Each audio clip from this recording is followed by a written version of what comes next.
A luxury boutique in Dubai is still brightly lit. The marble floor is still polished. The staff are still standing neatly behind the glass counter. The paper shopping bags are still lined up perfectly, as if a VIP customer could walk in at any moment. But the door does not open, and in a city that once turned crowds, luxury, and perfection into a global brand, that silence is starting to say something no one wants to hear too soon. Dubai is not disappearing. Dubai is not collapsing. The towers are still glowing, the hotels are still operating, the malls are still open, and the biggest luxury brands in the world are still sitting in some of the most expensive retail spaces on Earth. But something feels different. There is a new feeling in the air. A feeling that Dubai, the place that once made everything look certain, controlled, and impossible to interrupt, is entering a different phase. Not because one building closed, not because one project failed, but because the flows that once powered this entire system are beginning to slow at the same time. Tourists, confidence, luxury spending, shopping habits, and the belief that building more will always create more growth. For years, Dubai did not just sell luxury goods. Dubai sold the feeling that everything would work perfectly. You land at the airport, the car is waiting, the hotel is glowing, the mall is cool, the restaurants are open, the boutique has the product. The staff know what you want before you even say it. That was Dubai's real product, certainty. But when a city sells certainty, even a small crack is enough to make the world look again. And the real problem is not inside the quiet stores. It is inside the thing that once kept them full. For decades, Dubai understood something very early. If you want to become a center of global wealth, you cannot just build stores. You have to build a feeling. The feeling that everything here is better, faster, cleaner, easier, and safer. In many cities, shopping is just an activity. In Dubai, shopping became part of the national experience. A mall was not just a place to buy things. It was shelter from the desert heat. It was a tourist destination. It was a dining district. It was a place to take photos. It was where families spent entire weekends. It was where travelers flew halfway across the world to feel like they had entered a world designed for people with money. And for a long time, that model worked almost perfectly. Dubai did not just build malls. Dubai built statements. Massive, polished, air-conditioned spaces where luxury was no longer just a small boutique on an expensive street. It became an entire ecosystem. Louis Vuitton, Chanel, Gucci, Hermes, Cartier, Dior. These names were not just present in Dubai. They became part of how Dubai told its own story. A young city, but one with enormous ambition. A place without the same luxury history as Paris or Milan, but with something else. Speed, convenience, low taxes, modern infrastructure, a global airport, 5-star hotels, and a powerful belief that everything here was moving upward. That is why Dubai became one of the most important luxury retail capitals in the Middle East. But one thing is often overlooked. Luxury retail in Dubai does not live only on local residents. It lives on flow. The flow of people from the airport into hotels, from hotels into malls, from malls into boutiques, from boutiques into restaurants, from restaurants into real estate offices. Dubai is a system of flow. And when the flow works, everything looks natural. Visitors arrive, money comes in, brands expand, developers build more, investors believe, and the city keeps moving forward. But when that flow slows down, even slightly, the most expensive places feel it first. Not because they are the weakest, but because they depend on confidence the most. The first crack does not always appear on the wall of a shopping mall. It can appear on a traveler's phone screen when they see a travel advisory. It can appear in a hotel cancellation email, in a delayed flight, in a group of wealthy visitors deciding to postpone their trip, in a family from Europe, India, China, Russia, or the Gulf deciding, maybe this time we won't go to Dubai. A small decision like that may not sound important, but Dubai is built on millions of small decisions like that. And when many small decisions begin to change direction, the whole system starts to feel different. According to the competitor transcript, during a period of pressure in early 2026, some luxury boutiques were described as seeing sharp sales declines, even somewhere between 30 and 50% in a single month, while footfall in some major malls also dropped significantly. That number matters not only because it is large, it matters because it hits the most sensitive part of the system, luxury spending. Someone buying coffee may still go to the mall. A local family may still go out for dinner on the weekend. But the bigger transactions, expensive watches, designer bags, jewelry, high-end fashion, often depend on a smaller, wealthier group of customers who are more sensitive to market psychology. They do not need to stop liking Dubai. They only need to slow down. And when that group slows down, revenue can change very quickly. That is what makes luxury different from normal retail. A mass market mall can survive on many small transactions, but a luxury boutique may depend on fewer purchases, higher values, and a much more delicate buying mood. The wealthy still have money, but they do not spend the same way in every place at every moment. Luxury does not only need purchasing power, it needs a mood. It needs the feeling that this trip is worth taking, that this city is safe, that this market is stable, that everything is still under control. And that is why Dubai suddenly feels different. Not because the city has lost its glamorous appearance, but because that glamorous appearance now has to prove that the certainty behind it is still intact. But it would be wrong to think this entire story comes only from geopolitics or a tourism shock. In reality, pressure had already been building quietly. It was inside the phone. For years, Dubai's malls won because they were the most convenient places to shop, eat, relax, and meet people. But now convenience has changed shape. Noon, Amazon UAE, delivery apps, e-commerce platforms, and faster logistics have made many everyday purchases possible without a trip to the mall. Need basic clothing? Open an app. Need electronics? Open an app. Need cosmetics, home goods, or groceries? Open an app. Need to compare prices? Open an app. Need delivery to your door? Open an app. This does not destroy the megamall. The biggest destinations still have an advantage that a phone cannot fully replace. Experience. A giant aquarium, an ice rink, a premium dining area, a space to walk, watch, meet, take photos, and feel the energy of a place. But for the malls in the middle, not iconic enough to be a destination, not close enough to be daily convenience, the phone becomes a dangerous competitor. Because their model once depended on routine visits, the after-work stop, the casual shopping trip, the weekend visit when people were not sure where else to go. But when those needs move online, footfall does not disappear all at once. It leaks away slowly, and retail does not need to lose every customer to face a problem. It only needs to lose enough customers for tenants to start recalculating. Fewer people walking past means fewer people entering stores. Fewer people entering stores means fewer transactions. Fewer transactions make rent feel heavier. When tenants weaken, some stores leave. When stores leave, empty units appear. When empty units appear, the customer experience gets weaker. And when the experience gets weaker, even fewer people have a reason to come. That is the spiral no mall wants to enter.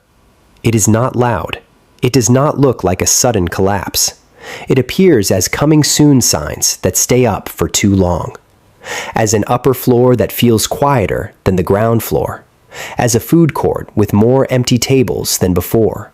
As a security guard standing by a glass entrance, watching the flow of people thin out. And in a city famous for constant movement, That slowdown becomes very easy to notice. The important thing is that Dubai retail is no longer moving as one single system. It is splitting.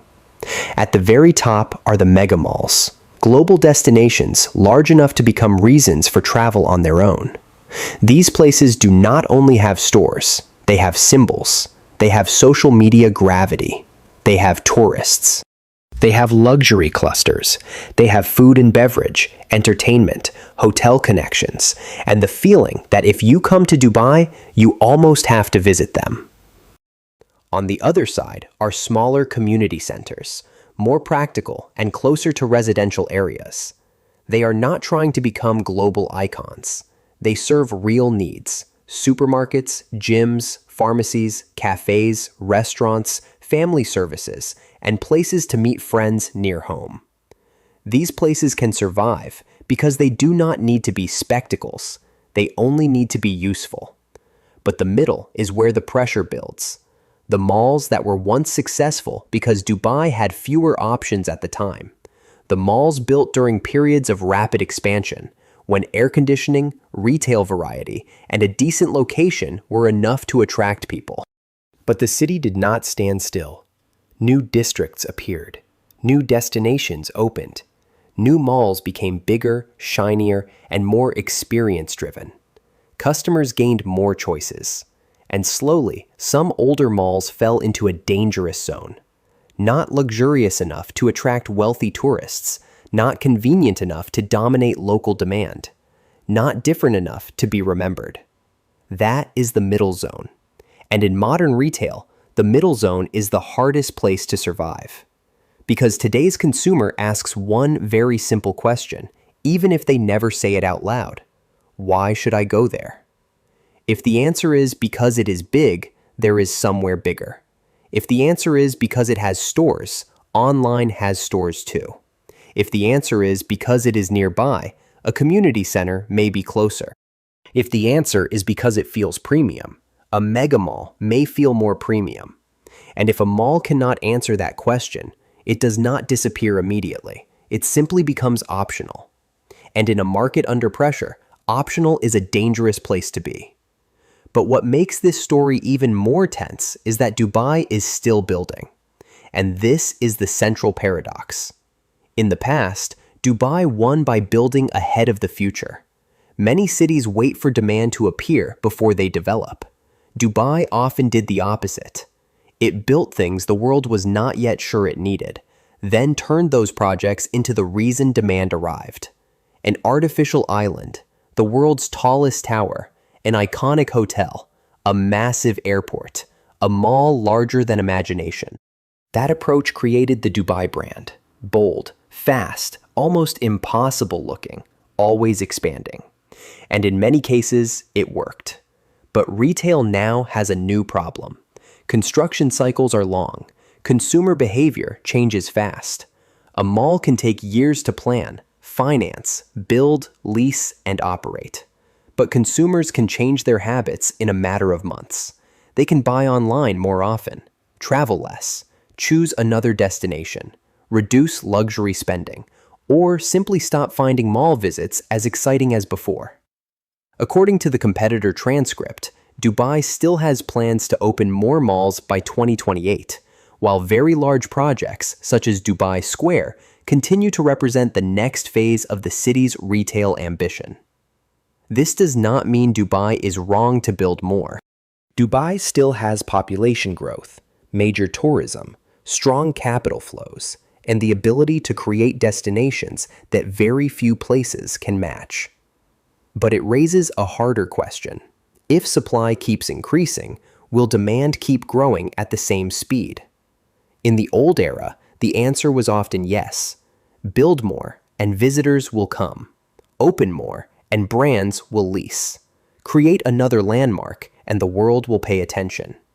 But the new era is not that simple, because attention is more fragmented.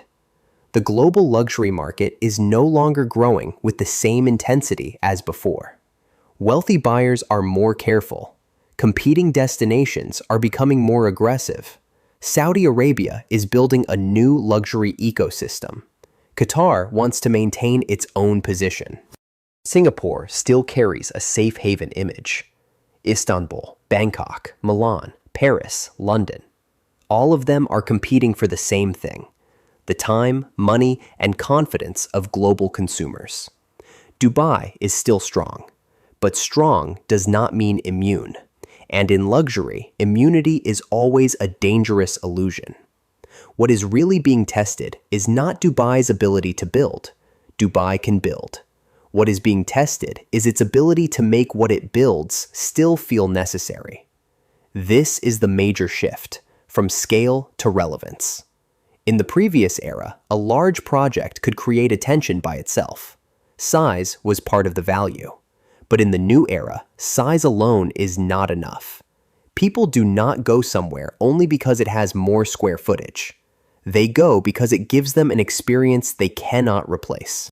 A social reason, an emotional reason, a practical reason, a reason that a phone cannot deliver to their door. That is why megamalls still have a chance. They do not just sell products, they sell a complete day out. That is why community centers still have a chance. They are connected to the real rhythm of residents' lives. But malls without a clear identity will face the hardest question. What are you? A destination? A convenience center? A luxury hub? A family space? A dining district?